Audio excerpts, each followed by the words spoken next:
My name is Casey Kirkendall. I was in a second grade classroom this fall at Ruth Hill Elementary here in Lincoln.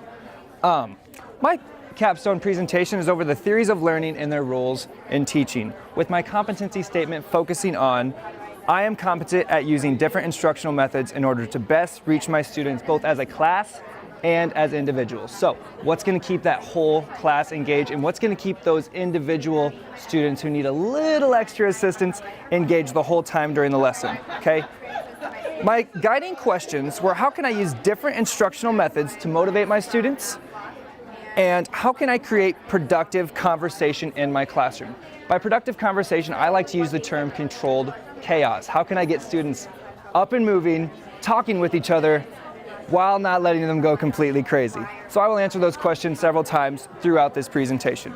The first piece of evidence that I brought is my very first lesson plan I ever wrote as a freshman here at the University of Nebraska-Lincoln. And I want to know how to differentiate instruction in the classroom.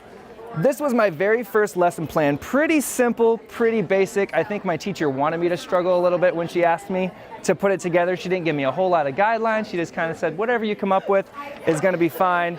And so I pretty much copied word for word out of the teacher's manual. Now, I'm in that classroom 2 days a week for just a couple hours, so it's pretty easy for these kids to like me. I get to show up and be their best friend for a while and then go home.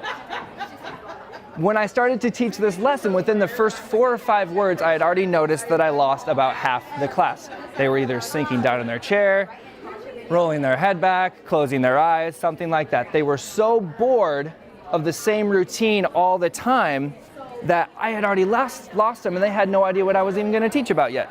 So what I realized, even as a teacher with no experience, that I needed to find some other way to present this information because the routine was just way too taxing.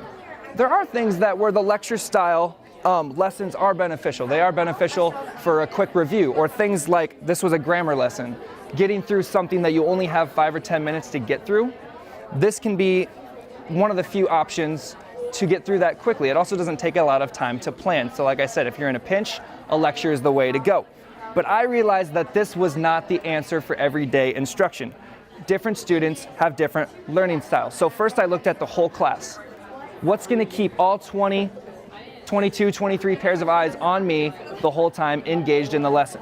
And then I looked at it as the aspect of an individual. What's going to keep those tough 2 or 3 kids that want to do anything but be in school right now engaged and motivated during the entire lesson? I have kind of a, for lack of a better word, sarcastic or funny personality. So I try to form those connections and pick those kids out right away so I will be able to dial in on them throughout the lesson. So I started to ask, what can I do to motivate my students? And that moves into my second piece of evidence, which is incorporating movement into the classroom. I used this great book that I actually tied in really well at the time with a course I was taking through the university, Health and Wellness. And this book gives a ton of different exercises or examples of ways to incorporate movement in the classroom, because kids come to school and just sit all day long. They get 30 minutes of recess, PE once a week, maybe, depending on how their special schedule fluctuates. And so it's really easy to just let them sit there the entire day long. I know I can't sit for more than 20 or 25 minutes, so why should I expect my students to? So I tried to find ways to get them up and moving.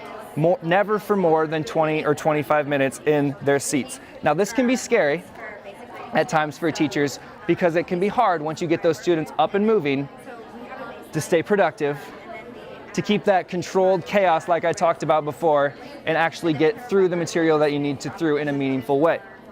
And so I had to really practice my classroom management skills and some of the callbacks and make sure that the expectations were super clear for that knew what I wanted to get through the material that I needed to get through. I also like to switch up when I incorporated the movement in the lesson, because sometimes I could kind of feel that they were on the edge of their seats, ready to jump up and start moving because they know I like to move. So I would switch that around from the beginning, the middle, the end. Again, no 2 days looking the same. If I look back to my homophone lesson, I could have even written homophones on their cards for them for that 4th grade grammar lesson and get them up around, moving around the room, finding somebody that has a homophone pair with them and allowing them to have that conversation as to why they think so. And that kind of ties into my third piece of evidence, which is allowing opportunities for cooperative learning.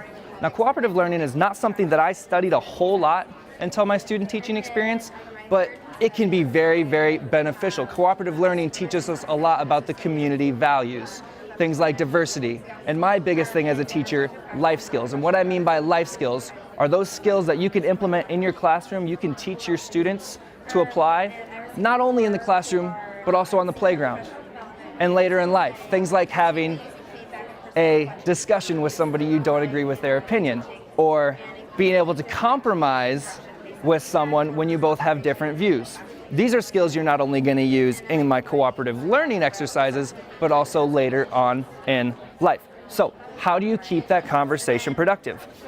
In this example, I have older students teaching my young second graders how to use their Chromebooks for one of the very first time they've been exposed to this new technology.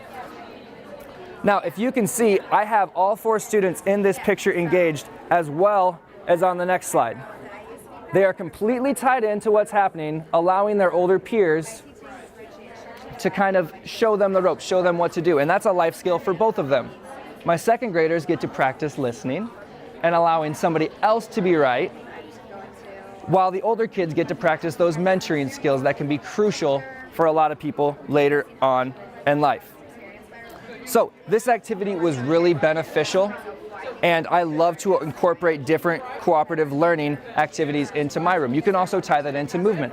I have several opportunities for students to get up, move around, find a new person to take those cooperative learning opportunities with around the room. So as I finish my synthesis, my first bullet point says students benefit from the use of a variety of instructional methods. And like I said before, it's very beneficial to break that routine. I like to keep them on the edge of their seats. I like to keep them guessing. And that movement, like I talked about in my second piece of evidence, can really help keep them engaged and keep their attention. Keep it something every single day.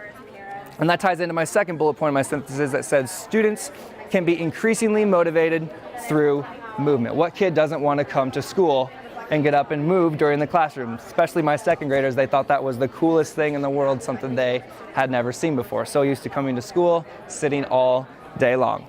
My third bullet point says students can practice life skills while working together. Again, I would constantly remind them, the fact that you are able to have a conversation with your peer right now, even though you don't agree, is a skill a lot of adults need to practice in today's world. And so the fact that you can practice these now at 7 or 8 can just be a huge, huge skill later on in life, through college, through your future career, through your future relationships with family and friends, can be very, very beneficial. As I reflect back on my time when I started, I have really grown not only as an educator, but also as a person. My first bullet point says that I have learned different instructional methods work better for different situations, and this starts with knowing your class. I like to have something I can walk up to and have a conversation with each one of my students by the end of the first day of school, if not the first day of school, the end of the first week. I want to be able at any given time to go up to one student in my class, engage them, get them talking, get them conversating with me, find something that interests them. My second bullet point says that controlled chaos can be productive. Now, I use that term controlled chaos very loosely because we all know that chaos in the classroom can be a big problem. And it's not so much as keeping it controlled, but also keeping it productive. How do you keep your students working towards the objective of the lesson or the objective of the day? How do you keep them on task? And that kind of ties back into the expectations and things like that. And my third reflection that is really set into me this year is if you let a student slide by or blend in, they will choose to do so. I personally was one of those students all through elementary, all through high school. If the teacher wasn't making a point to engage me or motivate me, keep me in the lesson, I knew exactly what I had to do to fly under the radar and show them what they wanted to see towards the end. But towards the middle of the lesson, completely tuned out. So how are you going to reach those kids? How are you going to get their attention, motivate them to want to learn instead of just slide by? My future goals is that I would like to use a variety of instructional methods to motivate students to learn. Again, breaking that rigor of the everyday lecture. Even something you only get 5 or 10 minutes to teach. Ask your fellow teachers. look up some different ideas, brainstorm ways you can get students motivated for those 5 or 10 minutes, because 5 or 10 minutes every day through the course of a week adds up to over an hour.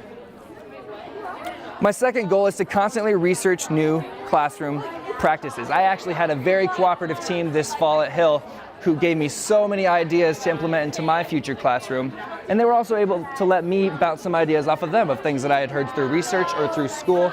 And so I'm constantly wanting to learn and find new ways to deliver content and also keep my students motivated.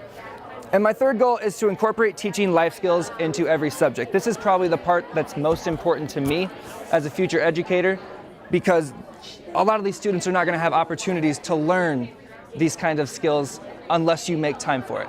And we all know how rigorous the curriculum and the pacing can be in school, so you have to find times as an educator to incorporate teaching those life skills, collaboration, conversation, debate, and compromise, things like that, into everyday units.